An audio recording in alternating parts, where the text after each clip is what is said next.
कोयल बिन बगिया ना शोभे राजा, कोयल बिन बगिया ना शोभे राजा, कोयल बिन बगिया ना शोभे राजा, कोयल बिन बगिया ना शोभे राजा, कोयल बिन बगिया ना शोभे राजा, कोयल बिन बगिया ना शोभे राजा।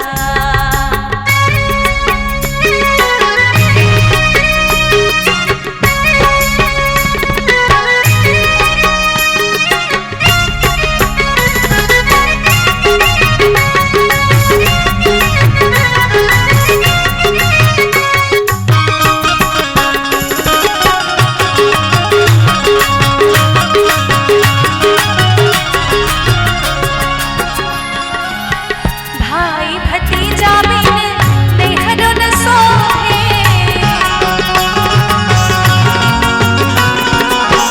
भाई भतीजा बिन नैहर न सोहे, भाई भतीजा बिन नैहर न सोहे, देवर बिन अंगना ना शोभे राजा, देवर बिन अंगना ना शोभे राजा, देवर बिन अंगना ना शोभे राजा, देवर बिन अंगना ना शोभे राजा, कोयल बिन बगिया ना शोभे राजा, कोयल बिन बगिया ना शोभे राजा।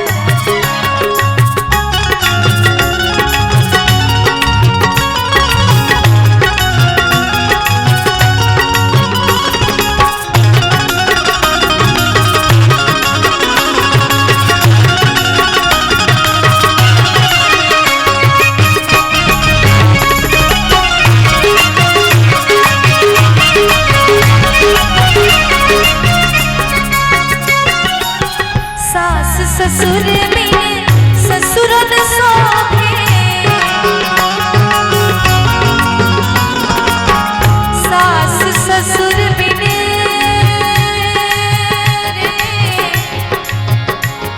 ससुरो ना शोभे, अरे ससुरो न शोभे, ससुरो न शोभे, सास ससुर बिन ससुर न शोभे, सास ससुर बिन ससुर न शोभे, सास ससुर बिन ससुरो न शोभे, सैयारे बिन सिजिया ना शोभे राजा, सैयारे बिन सिजिया ना शोभे राजा, सैयारे बिन सिजिया ना शोभे राजा, सैयारे बिन सिजिया ना शोभे राजा, कोयल बिन बगिया ना शोभे राजा, कोयल बिन बगिया ना शोभे राजा। और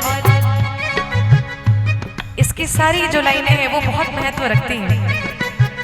और सबसे ज्यादा जो महत्वपूर्ण लाइन है औरत की जिंदगी में, लाल सिनुर बिन मंगियो न शोभे, लाल सिनुर बिन मंगियो न शोभे, लाल सिनुर बिन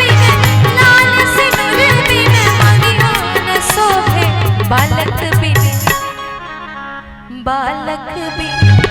दोनों ही चीजें बहुत जरूरी है। लाल सिनुर बिन मंगियो न शोभे, जिससे दो परिवारों का जुड़ाव होता है एक सिंदूर की वजह से। लाल सिनुर बिन मंगियो न शोभे, अरे बालक बिन गोदिया ना शोभे